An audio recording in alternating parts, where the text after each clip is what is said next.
Truk as kapal selam pun bisa mereka buat. Tidak ada yang namanya limbah logam terbuang sia-sia di Pakistan. Pasti semua jenis logam dapat didaur ulang. Logam bekas yang tak terpakai di Pakistan mampu didaur ulang menjadi berbagai macam bentuk, termasuk truk as kapal selam bertenaga nuklir. Skill 2 yang diperkuat dengan full item magic membuat damage yang dihasilkan sangatlah tinggi. Magical penetrasi yang ada juga di luar batas, sehingga semua jenis item defense takkan mampu menahannya. Besi setebal ini langsung meleleh seketika, walaupun prosesnya lambat, tapi pasti. Pelontar api diletakkan di alat robotik khusus yang akan bergerak sendiri setelah logam terpotong. Jadi mereka tak perlu repot-repot menjokinya. Besi yang telah terbelah dan terpotong menjadi ukuran yang mereka kehendaki, kemudian dikumpulkan di satu tempat. Ini seperti surganya Kang Rongsok. Ada ribuan ton logam tak terpakai di sini. Logam ini kemudian dipanaskan di tungku api yang memiliki suhu ribuan derajat selama beberapa jam, sampai logam menjadi lunak dan berwarna merah menyala.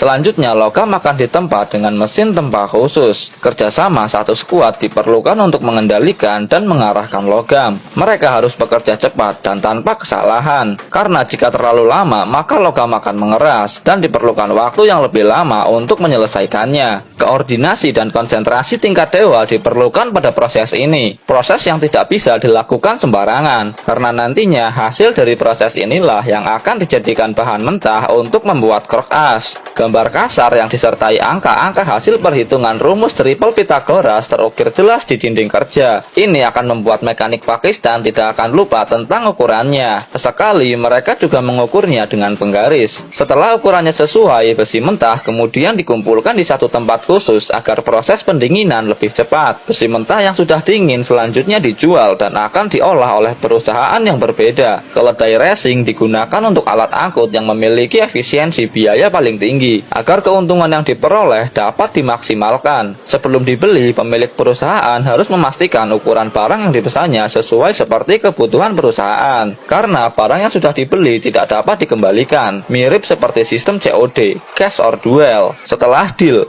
langsung pindahkan besi mentah ke mesin bubut untuk dieksekusi. Di perusahaan ini hanya pria berkacamata inilah yang bisa dan mampu untuk mengatasi lawan yang sulit. Jenggot berwarna putih miliknya memendam ribuan cerita dan menjadi saksi bisu betapa banyaknya ilmu pengetahuan yang ia miliki. Ujung logam harus dihaluskan manual dengan gerinda. Kemudian oleskan bedak bayi cair ke area yang telah dihaluskan. Bedak bayi ini akan memudahkan untuk menentukan titik tengah. Pengukuran tingkat lanjut digunakan, walaupun alat yang sederhana, tapi skillnya bukan main, karena kasta pengalaman lebih tinggi dari alat. Ujung mesin bubut langsung diletakkan ke titik tengah sebagai poros putar. Ini sangat penting